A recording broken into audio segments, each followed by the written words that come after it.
Hey, today we are going to paint this lovely set of parrot tulips together. By the end of this video, you're gonna have a painting very similar to this one. We're going to start by taking a good look at what we're trying to paint. So this gorgeous parrot tulip has these S-shaped petals. It also has this really interesting, almost like a racing stripe, a bright red stripe in the middle of the petal, and these frayed edges that are really playful and fun. So take another good look here. For example, hey, notice there's a little green on the back of the petals. Very interesting. It picks up the green from the stem. And yeah, just have a moment and take it all in and pick out a few things that you think are unique about this type of flower. Something that I see here, for example, again is, hey, green petals mixed with red on the outside. Very, very interesting look. If you already know which colors you want to use because you've checked the description, or you have some of your own in mind because you've made yourself a color chart of all the colors that you have, then you can actually skip this step right here. But I don't have a color chart ready for all my reds and yellows and greens, so I'm going through the process of picking the colors this way.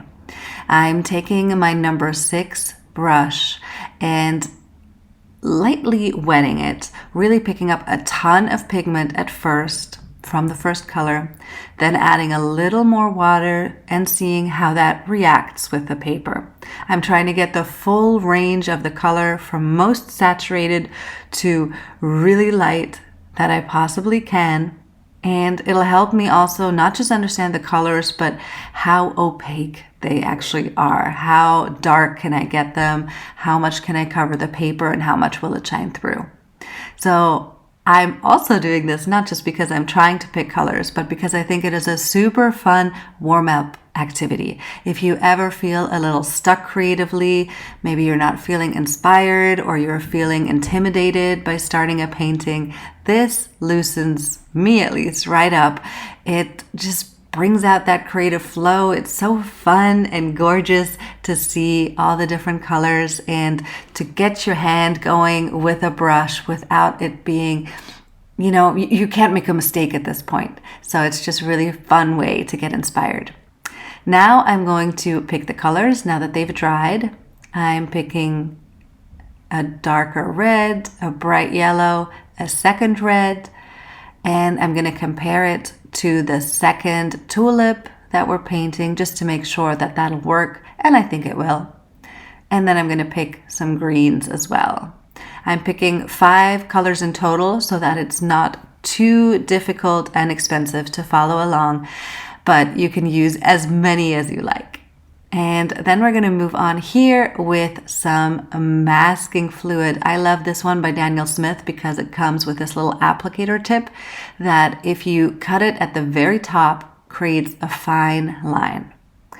And that allows us to use it basically instead of a brush. So oftentimes you have to apply it to a brush, but this way I don't have to ruin any of my brushes and I can just use this as if it were a brush. So we're going to start applying it, and remember that S shape from the petals earlier? We created that here. It's like a long, very skinny S, and then we're repeating that slight S shape with all the little frills of the edge. So this is a petal basically from the side, and then we're going to close it here.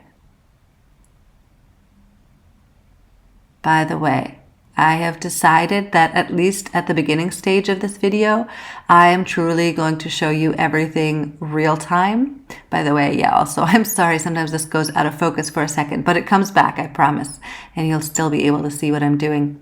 But yeah, I want to show you real time, like here, for example, how I'm applying the masking fluid on the other side with more frills of the edges. Now I'm creating the petal directly opposite of it. You see exactly how I'm applying that to the paper.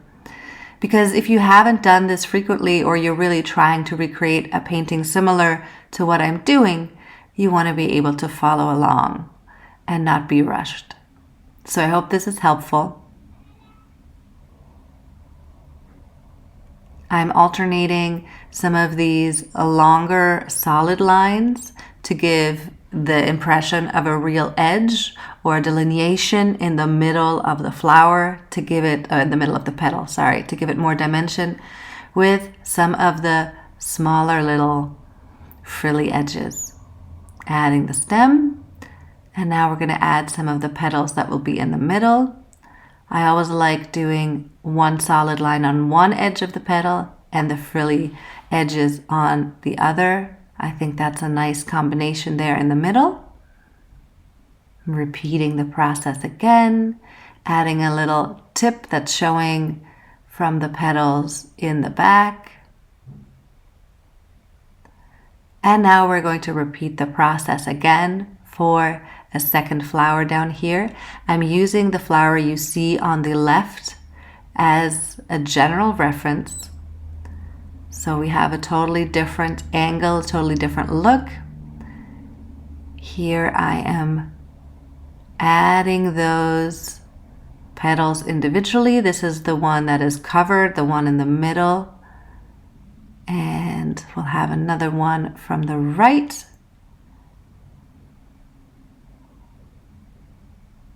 On these, I am not adding the frilly edges because you can see that they're also not yet shown on that closed tulip.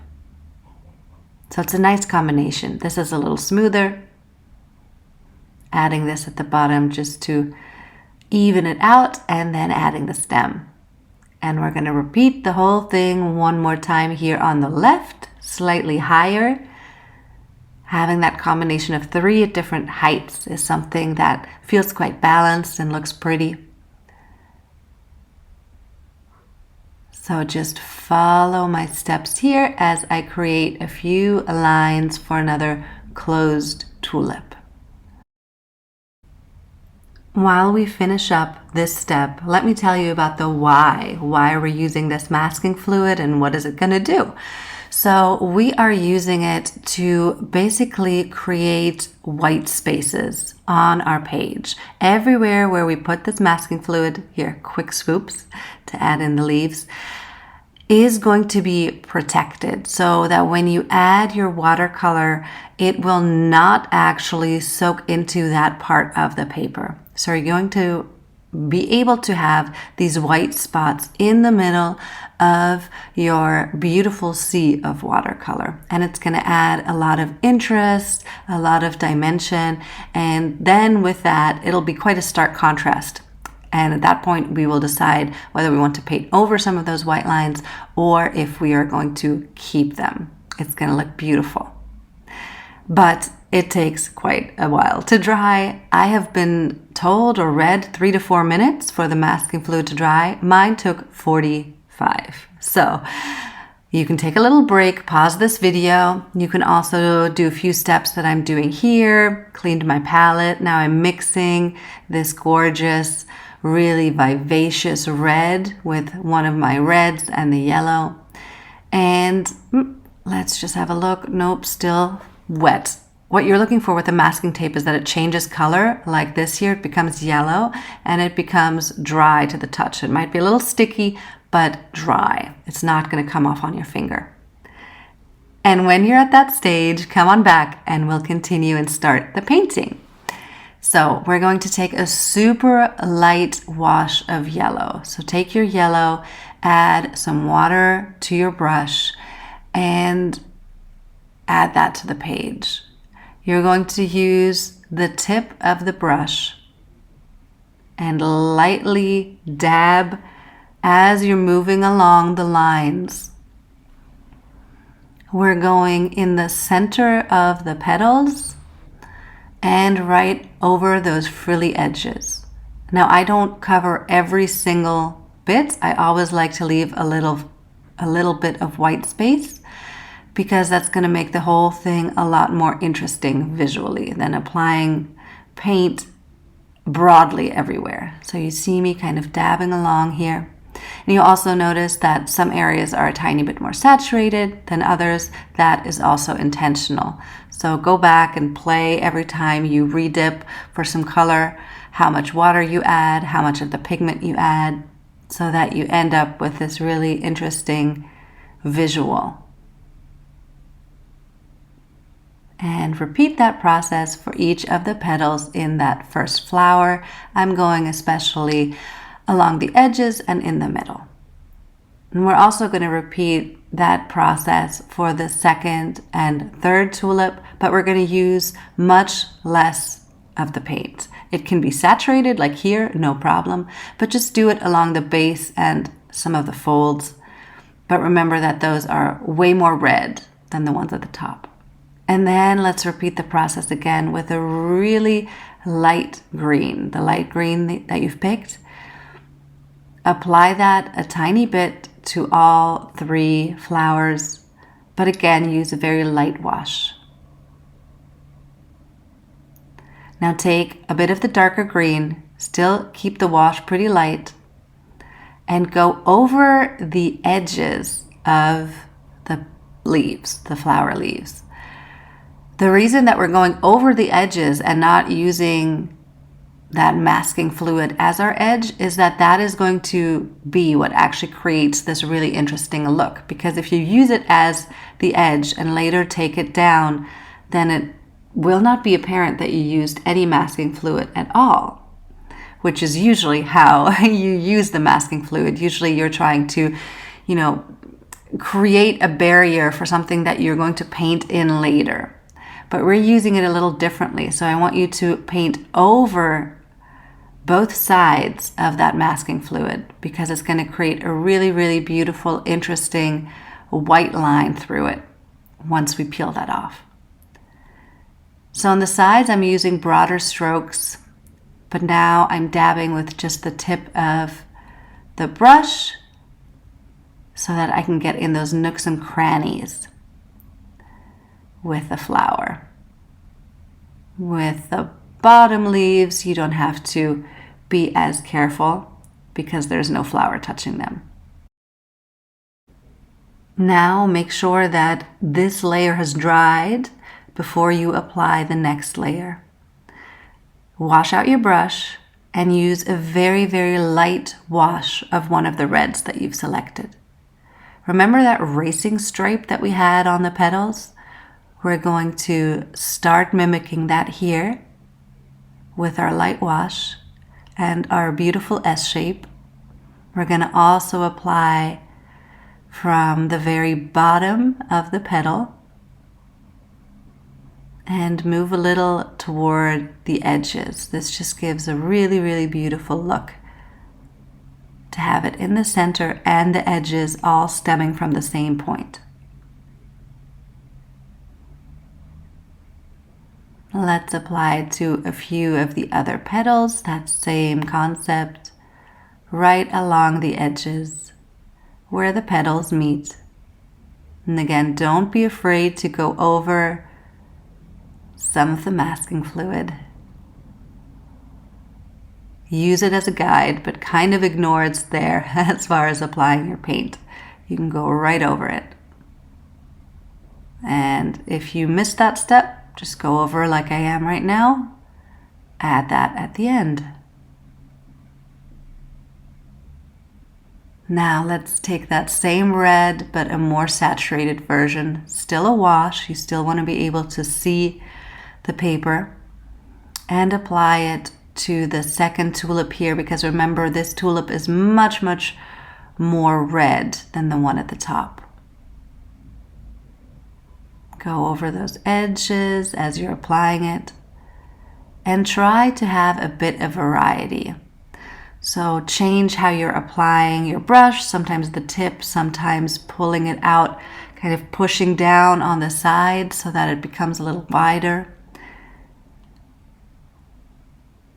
And notice how the color is pooling. It's really beautiful. That's happening again because of the masking fluid, but also how much water I have on the brush each time I'm going over.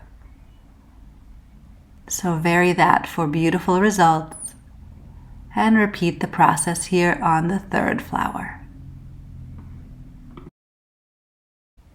Remember to go just a little over the edges.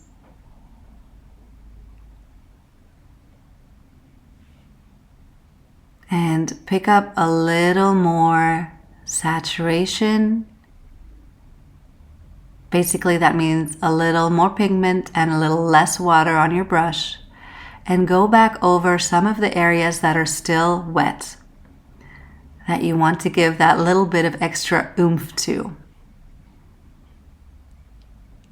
I find having variation in the saturation is incredibly beautiful. And look at everything that you can do with this one brush. We've been able to apply paint pretty broadly in a really light wash. Now we're adding more saturated, tiny little wisps at the base and to cover those frills at the side, because remember, they alternated a little. They were kind of red and yellow. So I'm applying it to just a few points here and there that you see right here. And all this is adding extra dimension and visual interest. Think of the flowers that you're painting in 3D. So what I mean by that is, where are curves? Where are there points where there might be some shadows? And how can you apply some paint to reinforce that idea? Think of yourself almost as a sculptor with a paintbrush. So everywhere that I'm applying some darkness is going to help add that life, that 3D effect. For example, here, there's going to be some shadows in between the leaves, and we had just applied or reinforced that racing stripe. You're also going to think of the fact that light is going to hit differently. So it's nice to leave a few little white spaces here and there, and then again, some really dark spots where there might be some shadows. And while you think of how you could do that, we're going to apply some paint, some green light wash to the leaves. This is a much easier process than the flowers. You can just start with the tip of your brush at the beginning and then press down a little to broaden it and end again with just the tip of your brush. That'll give this gorgeous line, gorgeous movement. And we're being way less detailed and intricate than we are with the flowers. So this is a really quick step. Dip, dip, dip. Just apply some light green paint. For the stems, we're just doing it evenly.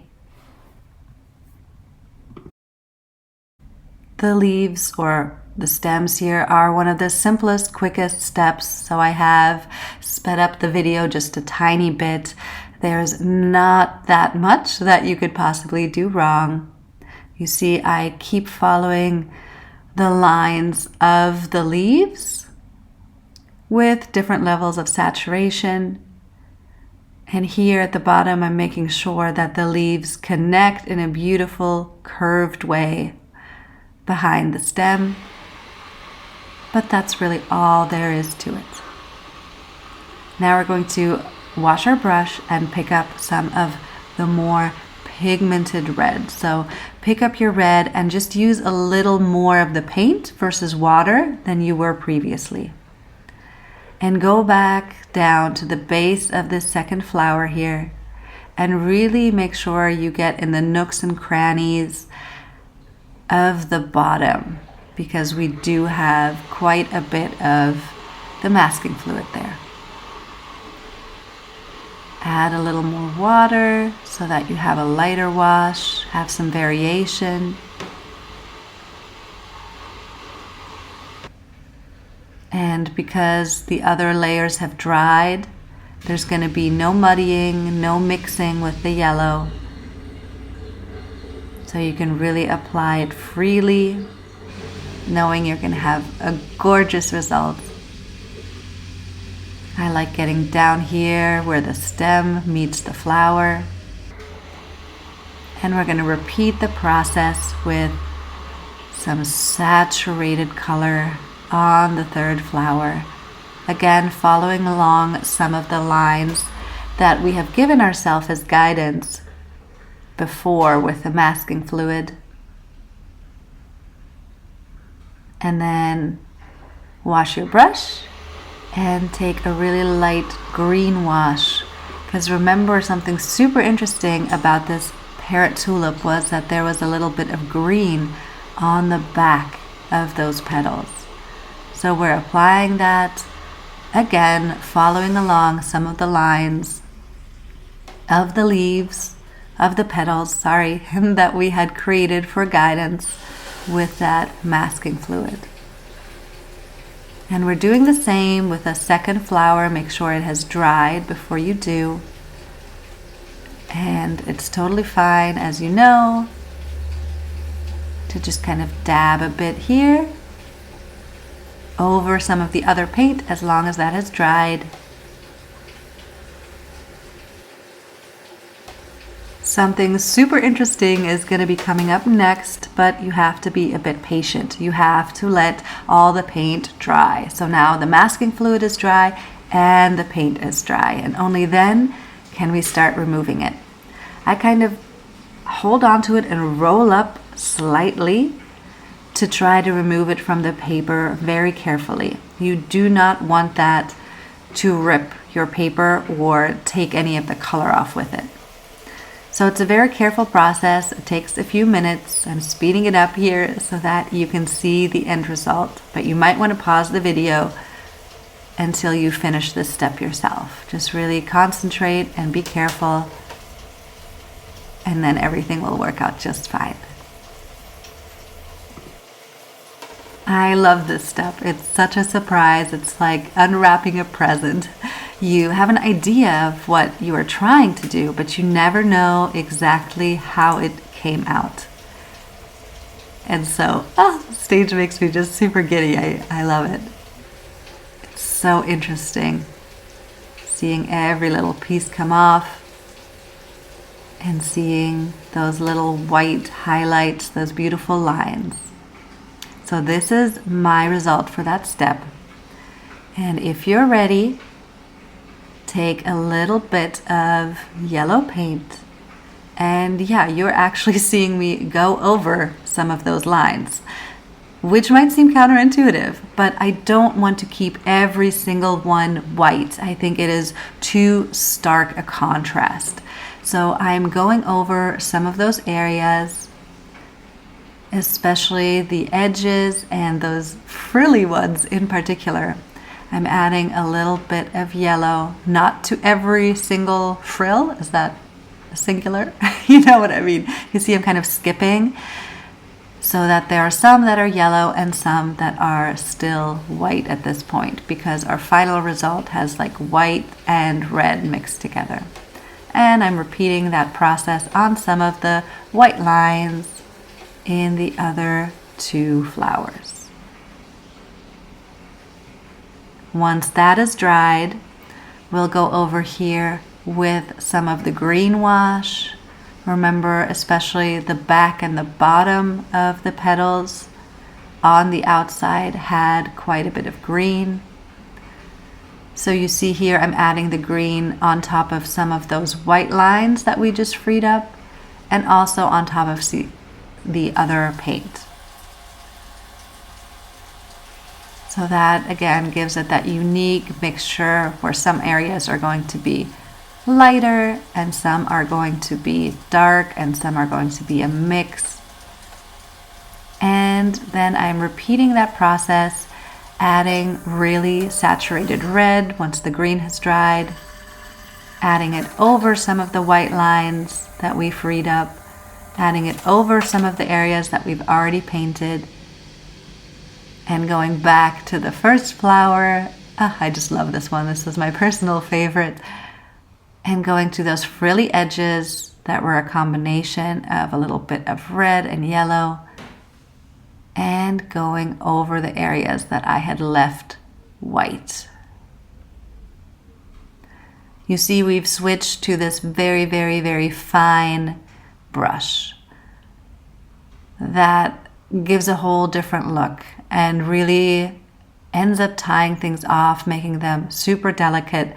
This is a step I personally never skip, but I'll just pause right here and say, theoretically, you could be done at this point. So if you like paintings that are a much more loose style of watercolor, stop. I think this is good, right? You could be done. This is already quite pretty. But I like things that have a tiny bit more of, I guess, contrast.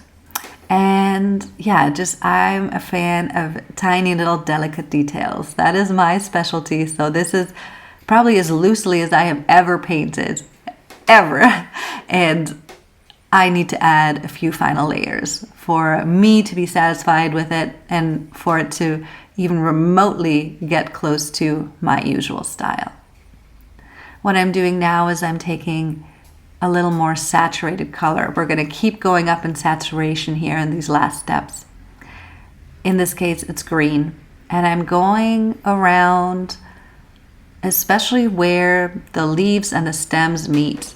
And I'm adding a bit of that saturation to some of them to make sure that there's some good contrast so that your eye isn't getting confused as to what starts where. I find this is a really beautiful, natural way to do that. I also feel like the line that we have free still, that white line, especially on the top leaf, is a little too obvious, a little too stark still. So I'm going to go over it partially and leave it free partially. And especially kind of go around the edge on the left as well to make sure that it doesn't look like it is the edge of the leaf. And to me, adding that tiny bit of paint really helped pull that leaf together. I think it looks so much better instantly. Now, the more you practice, the more you're going to build that intuition of where just a tiny dab of paint is really going to transform your painting. I love adding a tiny bit here. You see, it's never like straight only around the edge, but it's always a little offset or always changing in density of color to make sure it's not just a boring old straight line. Now we are taking some of the really pigmented red and our tiny, tiny, tiny brush, my very favorite, and we are following how this leaf grows. Remember, we've created this beautiful shape before, and now we're adding some definition on top. These gorgeous, gorgeous frills that make this parrot tulip so special. We're kind of going in between to have the yellow and the red alternate a little. And we're using all this to reinforce the shape. Again, think of yourself as a sculptor with a brush. And add a few areas where you're trying to indicate more shadow, where you're trying to build the idea of a curve. Here, for example, right? This would be like the very bottom curve of the petal and the very top of that S shape. And a bit of shadow between the leaves, between the petals. Sorry, I keep getting those mixed up, but you know what I mean. And I like having my color fan out a little like that. So you'll see it might start a little more dense and then end in a really, really delicate thin edge. Let's repeat that process, adding those tiny, fine details with some saturated red paint on the second flower. As long as everything is dry, you're fine going over some of the other areas. If you ever have a little accident and your paint hasn't dried yet and you apply a color combination that really isn't going to look great, let's For example, here, if we did red on green and they're both wet, it's probably just going to turn into a really muddy, brownish mess.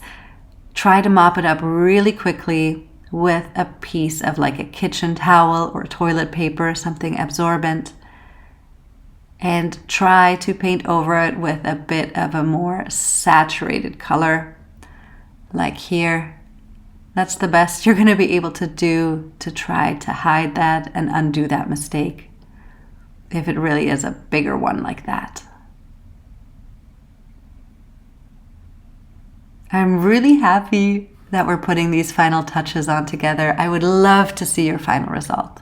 Yeah, sorry, moving on to the third flower now. Doing the very same, sculpting with our brush. But I just love the stage, and I can't wait what you pull together, because I think even if you're following an instruction, everybody's painting is almost like handwriting. So it's gonna look different. It's gonna be perfectly, uniquely you. And I would love to see it. Please tag me over on Instagram. You can leave me a comment here that you've done that as well. I would love to hear. And I'm going to ask again, honestly, this is only my third watercolor tutorial, even though I've been painting for years and years. And I want to hear from you what you enjoyed, what you would like changed for future tutorials, because I want you to love these. I'm having so much fun creating them, and I hope that they are easy to follow, that you're proud of what you created, but I can only make assumptions. And so I need to hear your opinion, please. Let's finish off these leaves together by adding some really saturated green. We can also add that here to the base and some of the outside petals of those closed tulips. They had quite a bit of green on them. And this is going to give it that much more finished look, delicate look, by using our favorite tiny brush. We can even do it for the top flower, but much more sparingly. This one had much less red. Red, green. All right, guess what? We're done. I hope you enjoyed it. Check out another tutorial if you did, and let me hear from you, please. Bye.